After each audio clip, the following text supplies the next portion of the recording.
Estamos de regresso neste Café das 9 de domingo. Vamos partir já para a conversa com a nossa convidada residente, a doutora Catarina Moreira. É ela que está connosco nesta rubrica da Psicologia à Mesa.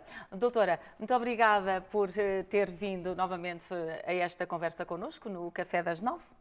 Obrigada eu. E espero que esteja tudo bem, que a semana tenha corrido bem. Ótimo, obrigada. Muito bem. A semana passada tivemos a perceber um bocadinho do que era isto da psicologia, onde é que ela entrava e vimos que ela está praticamente em todo o lado.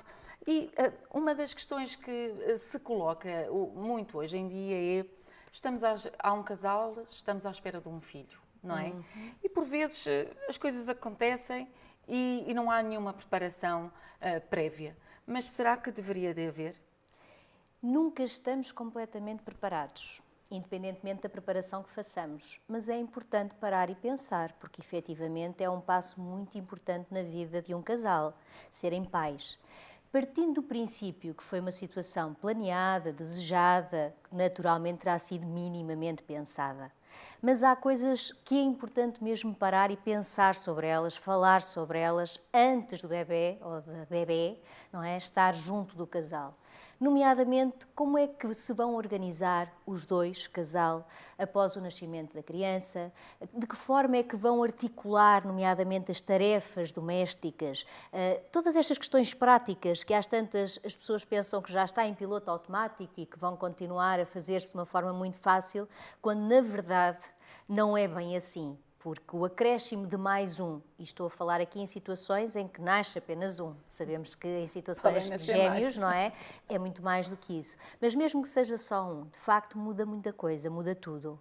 E daí que seja muito importante que se façam algumas leituras, que se discutem entre o casal também essas leituras, nomeadamente a questão da licença de paternidade, de maternidade, como é que vão organizar tudo isso, os apoios com os quais poderão contar também, uma tia, uma avó, seja quem for, é sempre bem-vindo, desde que respeitando o espaço do casal. Portanto, é importante falar e preparar, sim. Uma preparação que obriga, já percebemos, a refletir sobre diversas situações, não é? Nomeadamente, quando referia aí o que é que cada um vai fazer ou não em termos de quem goza a licença. Hoje em dia os pais já querem muito gozar os dias em que têm direito. Mas por vezes existe algum conflito porque o casal não pensa nisso antes e a mulher pensa, não, mas a maternidade é toda minha. Não sei até que ponto é que os conflitos surgem só por aí. Também há situações em que o homem, mesmo tendo direito, também acaba por não gozar esses dias. Por vezes isso também acontece, pelo menos já chegou até a mim alguns relatos nesse sentido.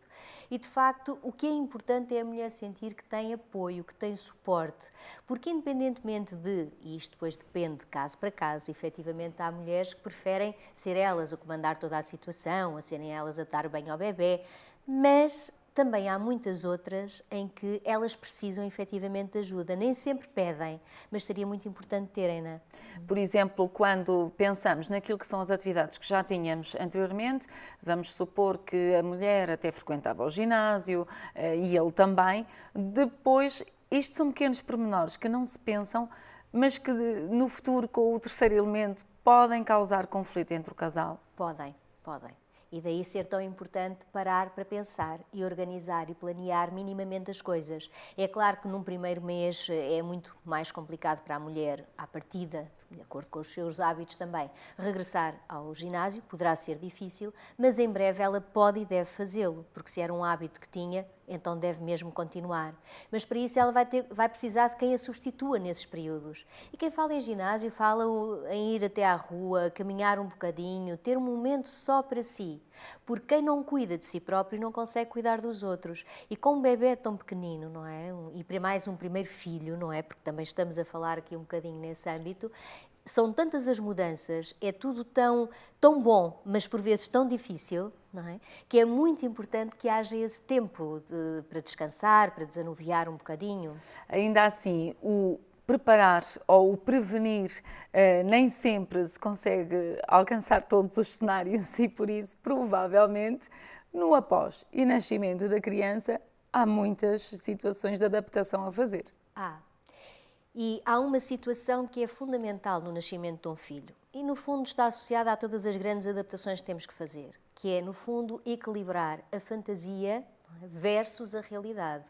Portanto, confrontarmos com a realidade e desconstruirmos as fantasias que tínhamos acerca do que imaginávamos que iria ser.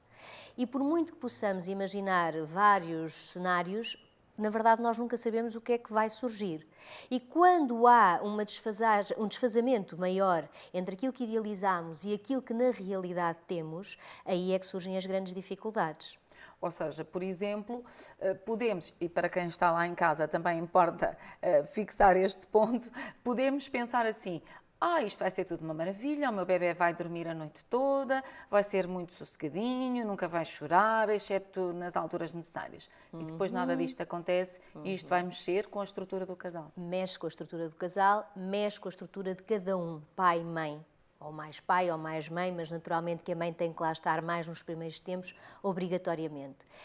E daí que é muito importante que a pessoa tenha noção de que, independentemente das leituras que fez, de toda a preparação que fez, acima de tudo tem que receber aquela criança com calma, para a conhecer, para conseguir perceber os seus ritmos, para dar tempo a si própria enquanto mãe, ao pai enquanto pai e àquela criança enquanto criança, a adaptarem-se a toda uma realidade que é nova para ambos.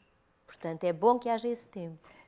Quando há pouco falávamos na preparação, se houver determinado tipo de troca de ideias entre o casal e se eles tentarem logo planear, olha, enquanto tu vais fazer isto, eu vou fazer aquilo, à segunda vais tu ao ginásio e à terça vou eu, e orientarem depois as vidas profissionais, porque aqui ainda temos que conjugar tudo isto com a vida profissional, que nem sempre é fácil. Exatamente. Isto pode ajudar? Claro que sim. O diálogo é essencial em qualquer fase da vida do casal.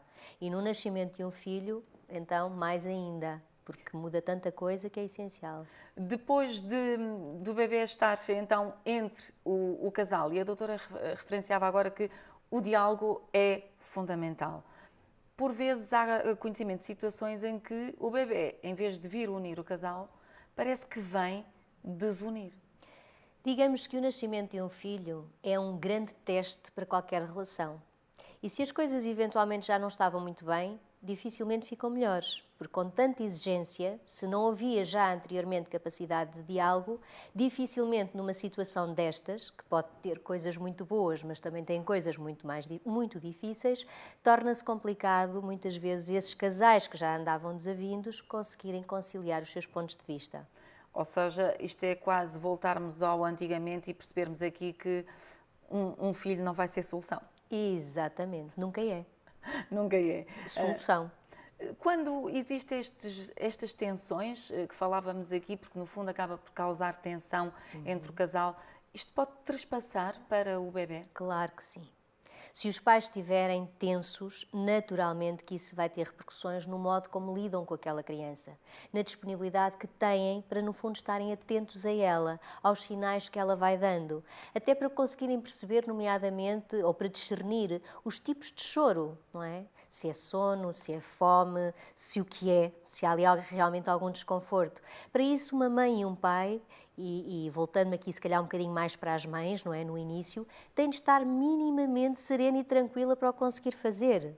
E claro que não podemos esquecer que é um momento muito complicado do ponto de vista hormonal, quer dizer, há aqui uma explosão hormonal dentro de nós mulheres quando somos mães também, que se por um lado tem uma série de vantagens porque nos ligam também muito àquilo que está a acontecer, nas situações ditas normais, por outro lado também nos transtorna muito e nos fragiliza e nos sensibiliza e, portanto, digamos que estão reunidas condições para as coisas nem sempre serem muito fáceis. Mas se houver diálogo, se houver capacidade de ir falando sobre as coisas, dizendo como é que nos estamos a sentir ao nosso companheiro, à nossa companheira, naturalmente que tudo poderá correr melhor.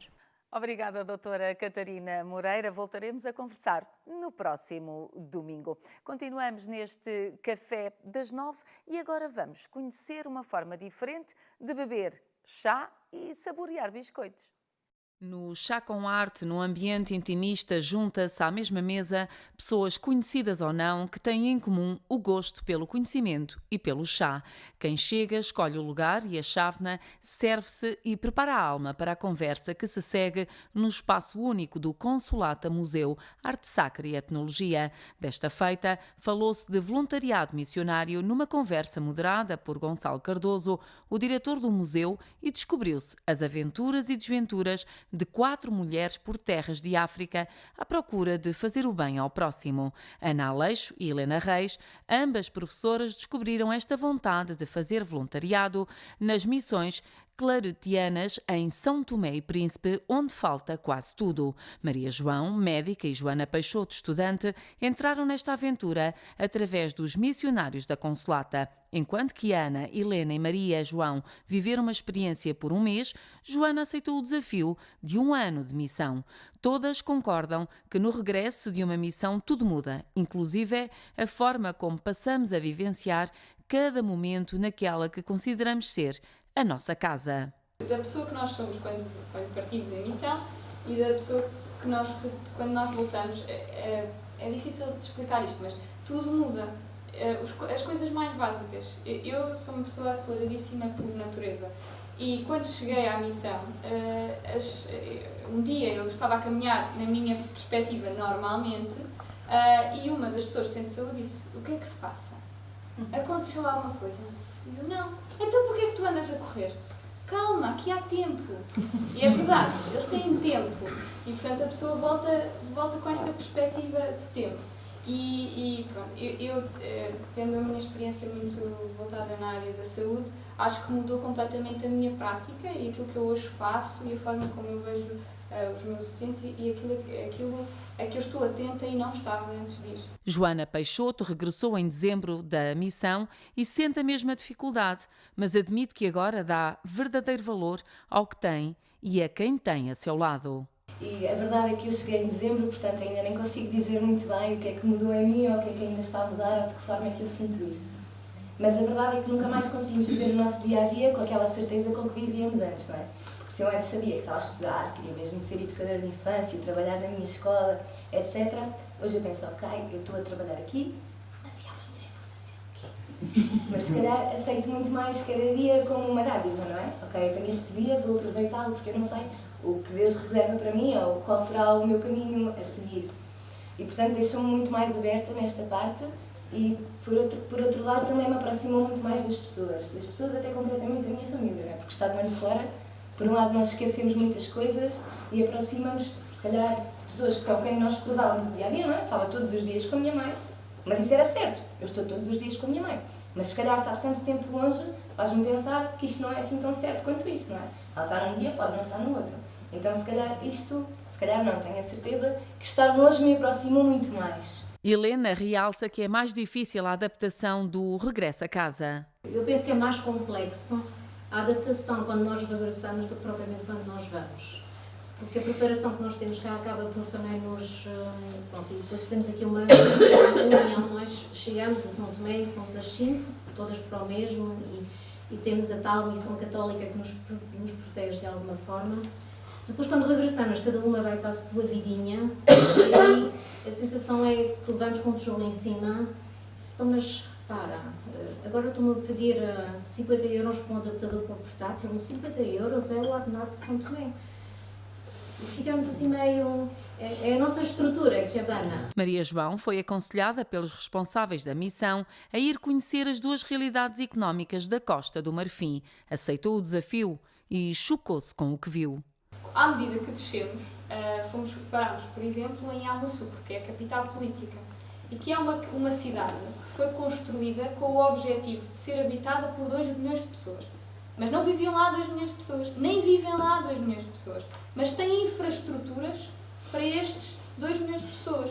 Então imaginem uma cidade toda pensada, com um aeroporto espetacular, com um hospital megalómano, com a maior basílica, eu agora não quero estar a dizer as neiras, mas é a maior basílica do mundo em termos de dimensão da cúpula, tem um sistema acústico muito sofisticado, é de facto fantástica, mas não tem pessoas para irem assistir àquelas missas porque não vivem lá. E o dinheiro, portanto, temos a população que vive de forma paupérrima, mas tem uma igreja espetacular para ir se quiser. Não tem dinheiro para comer. Pronto.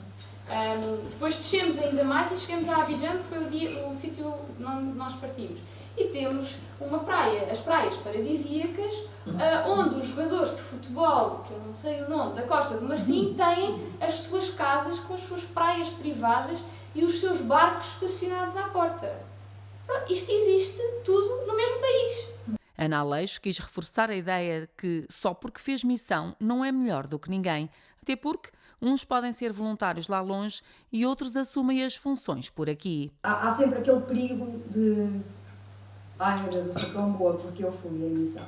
É sair dessa perspectiva e pensarmos que nenhuma missão sobrevive sem o apoio de toda a gente. E portanto, nós, o facto de termos feito, não somos melhores que ninguém por fazermos, mas o facto de o termos feito e de termos partilhado essa experiência de forma informal, nas nossas aulas, na sala de professores, na nossa conversa de café, o estarmos a fazê-lo aqui, também nos vai permitindo alargar esta ação missionária. Esta ajuda de cá é tão importante que pode fazer chegar lápis de cor a quem não tem. Eu tive a sorte que foi mesmo uma missão de confiança e que no início, se calhar, numa conversa de café, partilhei com uma colega: olha, vocês podiam juntar uns lápis para eu pôr na mala, mas não muitos porque não tenho muito espaço. O que eu queria mesmo era um contentor. E ela, em conversa, assim do nada, diz: o meu pai tem um contentor. E o contentor vai sempre para Moçambique porque é dele. Eu posso perguntar se podes pôr umas caixas. E com uma página de Facebook, como a Maria dizia, e toda a ajuda de amigos e pessoas que foram vendo e escolas que se juntaram, no final aquilo foram 450 kg de material escolar, não é? E que fez uma diferença gigante, que se calhar não vinha embora, mas ficaram kits. E quando chega algum aluno que a missão vai apoiar, então o material escolar já lá está, é só pegar e é menos dinheiro que é necessário. A aceitação pela comunidade onde estão inseridas em missão é muito importante e Maria João teve uma experiência que considera marcante e engraçada. Eu fui para uma comunidade muçulmana e, portanto, quando nós chegámos à missão, tivemos que fazer um ritual de apresentação aos imãs daquela comunidade. E, portanto, as mulheres nem sequer podem falar diretamente com a imã. Está fora de questão. Quanto mais a dizer que ia trabalhar no centro de saúde. Portanto, foi todo um ritual em que nós nos sentámos à volta, 3 imãs que são o religioso, o militar e não sei o quê, tudo ali à nossa volta, a comunidade a olhar para nós, e nós todos sentados, e, por exemplo, se eu quisesse perguntar alguma coisa, tinha que ir em jogo de telefone até ao homem mais velho do nosso grupo que transmitia ao imã. Pronto. Isto, para uma mulher ocidental que trabalha, que é e que faz o que acontece, chegar ali e nem sequer posso falar com a imã porque eu não sou nada, quer dizer, pronto. Depois esta parte do como é que vamos explicar a estas pessoas que uma mulher vai tratar porque era um médico que tratava, e agora vai passar a ser a mulher a tratar e a branca a tratar. E foi muito giro como é que se fez o switch para, ok, tu podes trabalhar lá. E que foi no final da apresentação, em que eu tive o tempo todo a olhar para baixo, sem poder falar, sem poder dizer nada, estava eu, pronto, está bem, tem que ser. No final disto tudo vem uma das mulheres dos imãs, que são várias, não é? E diz-me: olha para isto, já viste o que eu tenho aqui. E portanto a senhora tinha, isto é uma doença muito rara, que é pele seca. Estão a ver? Não, aquela pele nunca viu creme, como é óbvio. Pelo que eu tirei o creme, que era protetor solar, da mochila, pus uma gotinha e fiz assim, e ela: curadeira branca, desapareceu. A partir dali era tudo o que eu quisesse. Os voluntários vão cheios de boas intenções e de ideias para concretizar, mas nem sempre atingem os objetivos. Por isso, dizem que o melhor é ir sem grandes expectativas e depois decidem o que podem fazer por aquelas pessoas. Sem dúvida, uma forma diferente de falar de temas importantes como este do voluntariado e num lugar único, como é o caso do Consulata Museu Arte Sacra e Etnologia. É assim que terminamos este Café das 9 de hoje. Desejo-lhe a continuação de um bom domingo e já agora uma excelente semana.